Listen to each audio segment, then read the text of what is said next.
എല്ലാം ഗിരിയേട്ടൻ അറിഞ്ഞ അമ്മയെ വെറുക്കുമെന്ന് മാത്രമല്ല, മഞ്ജു അമ്മയെ അറസ്റ്റ് ചെയ്ത് ജയിലിലിടാൻ പോലും മടിക്കില്ല. ഈ പ്രായത്തില് ജയിലിൽ പോയാ അമ്മ ഒരുപാട് കഷ്ടപ്പെടേണ്ടി വരും. സ്വന്തം അമ്മ ഇങ്ങനെ ഭീഷണിപ്പെടുത്താൻ നിനക്ക് നാണമില്ലേ?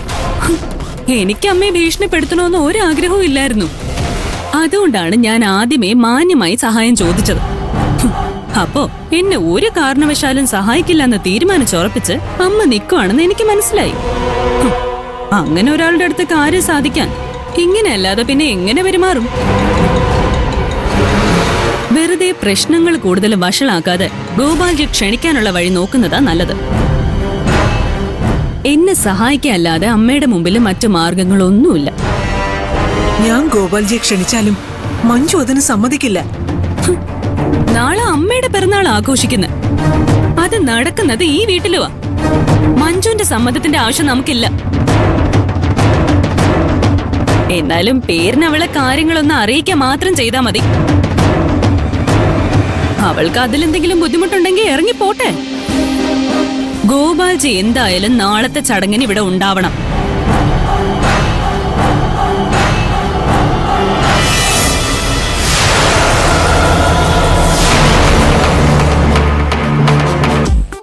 രക്ഷപ്പെട്ടു.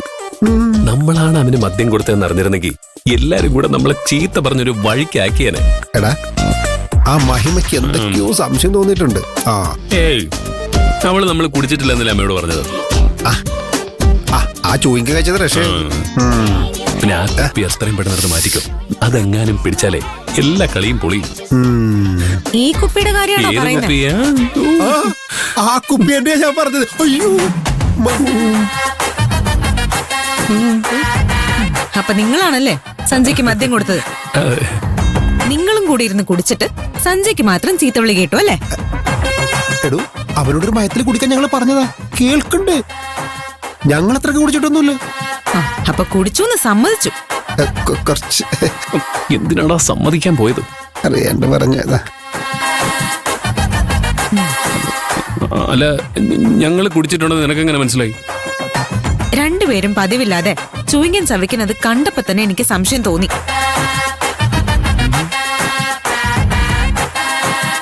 പിന്നെ കുപ്പിക്ക് വേണ്ടി വീട്ടിലൊരു തെരച്ചില് നടത്തിയപ്പോ ഇതും കിട്ടി. അവന്റെ ഒരു ചൂയിങ്കം. ഇങ്ങനെ ഒളിച്ചിരുന്ന് വെള്ളം അടിക്കാൻ നാണമില്ലേ? പിന്നെ പബ്ലിക്കായിട്ടിരുന്ന് അടിക്കാൻ പറ്റൂ? നിന്റെ ചേച്ചി കണ്ടാലേ പിന്നെ തീർന്നു. അത്രയ്ക്ക് ധൈര്യമില്ലാത്തവര് കുടിക്കാൻ നിക്കരുത്. ഇനി മേലില് കുടിക്കണമെന്നുണ്ടെങ്കിൽ ചേച്ചിയോട് ചോദിച്ച് അനുവാദം വാങ്ങിച്ചിട്ടേ പാടുള്ളൂ. അത് നടന്നത് തന്നെ. അവള് സമ്മതിക്കൂല.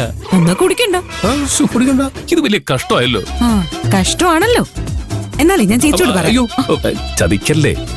ഇനി നിന്റെ ചേച്ചി സമ്മതിക്കാതെ ഞാനിത് കൈകൊണ്ട് തൊടില്ല. പോരെ? പോയിക്കോ പോയിക്കോ.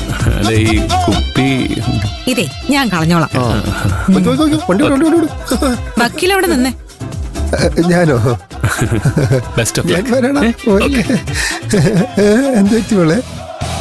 വക്കീലിന് ഇങ്ങനെയുള്ള ദുശീലങ്ങളൊക്കെ ഉണ്ടെന്ന് എനിക്കറിയില്ലായിരുന്നു. ഭയങ്കര മാന്യനാണെന്നാ ഞാൻ വിചാരിച്ചത്. ഞാൻ മാന്യം തന്നെയാ. പിന്നെ വല്ലപ്പോഴും ഗിരിയുടെ കൂടെ നൊസ്റ്റാൾജിക്ക് ഒരു പെങ്കടിക്കും, അത്രേ ഉള്ളൂ. ഇനി അങ്ങനെ നൊസ്റ്റാൾജിയ തോന്നുമ്പോഴേ ഒളിച്ചിരുന്ന് കുടിക്കാൻ നിക്കണ്ട. ഈ പറഞ്ഞതുപോലെ വല്ലപ്പോഴും കുറച്ചേ കഴിക്കുമെങ്കിൽ എനിക്ക് കുഴപ്പമില്ല. പക്ഷേ കഴിക്കുമ്പോഴൊക്കെ എന്നോട് പറയണം. എന്നാലേ എനിക്കത് അതിര് കടക്കാതെ നോക്കാൻ പറ്റും. അതൊക്കെ വക്കീലിന്റെ കരള് കേടുവരാതെ നോക്കേണ്ടത് എന്റെയും കൂടി ആവശ്യമല്ലേ? എന്റെ ഏറ്റവും വലിയ ഭാഗ്യം. ചുമ്മാ. ഇതേ വെള്ളം അടിച്ചെന്റെ കിക്കിൽ പറയുന്നതാ, എനിക്കറിയാം. അല്ലടോ,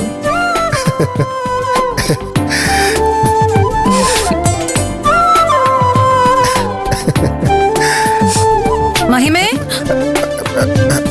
ദാ വരുന്നേച്ചി.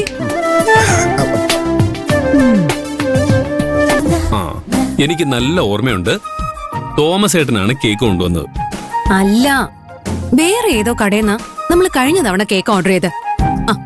ഇവക്കറിയാം. മഹിമേ, നമ്മൾ കഴിഞ്ഞ തവണ എവിടുന്നാ കേക്ക് ഓർഡർ ചെയ്ത്? നമ്മൾ ഓൺലൈനിൽ ഓർഡർ ചെയ്തത്. കേക്ക് ഹെവൻ എന്ന ബേക്കറി. കണ്ടോ? ഇപ്പൊ എങ്ങനെയുണ്ട്? എന്നാ പിന്നെ അവിടെ നിന്ന് തന്നെ കേക്ക് ഓർഡർ ചെയ്താ മതി.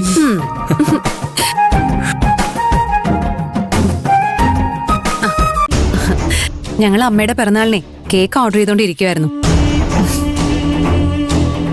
എന്താമ്മേ, എന്തെങ്കിലും പ്രശ്നമുണ്ടോ? പ്രശ്നമൊന്നുമല്ല മോനെ. എനിക്കൊരാഗ്രഹമുണ്ട്. പിറന്നാൾ സമ്മാനമായിട്ട് നീ എനിക്കത് സാധിച്ചു തന്നാ മതി. അമ്മ കാര്യം എന്താണെന്ന് പറഞ്ഞാൽ മതി, ബാക്കി കാര്യം ഞാൻ ഏറ്റു. നാളെ പിറന്നാൾ ആഘോഷിക്കാൻ നീ ഗോപാൽജിയും കൂടെ ക്ഷണിക്കണം.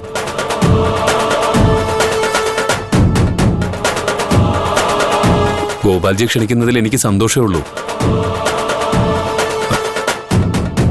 പക്ഷെ അമ്മ എന്താ പെട്ടെന്ന് ഇങ്ങനൊരു തീരുമാനം എടുക്കാൻ?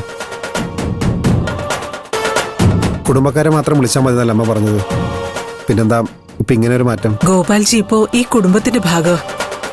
സ്വപ്ന അദ്ദേഹത്തിന്റെ മരുമകളാ. നമ്മളിൽ പലരും ആ കാര്യം മറക്കുന്നുണ്ട്.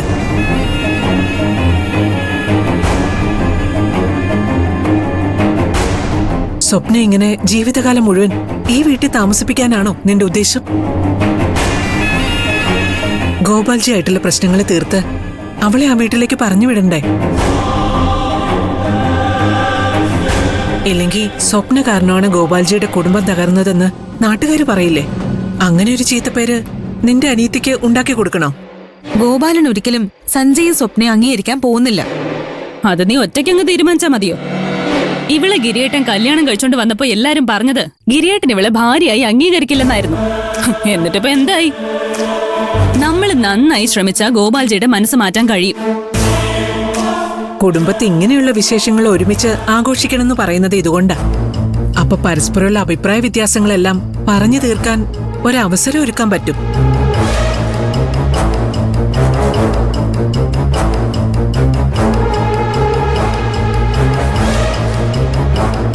ഇത് നിന്റെ അനിയത്തിയുടെ ഭാവിയുടെ കാര്യ.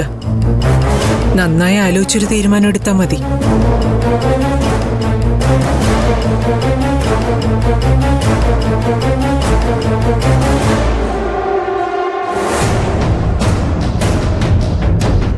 ഇതിന്റെ എല്ലാം പുറകെ കളിച്ച നീ ആയിരിക്കും അല്ലേ? ആണെങ്കി ഇപ്പൊ എന്താ, എന്റെ കാര്യം ഞാൻ തന്നെ നോക്കണ്ടേ? അതെ, ബാക്കിയുള്ളവരെ വേദനിപ്പിച്ചിട്ടാവരുത് സ്വന്തം കാര്യം നോക്കുന്നത്. എനിക്ക് അങ്ങനെയുള്ള സെന്റിമെന്റ്സ് ഒന്നുമില്ല. സ്വപ്നേ,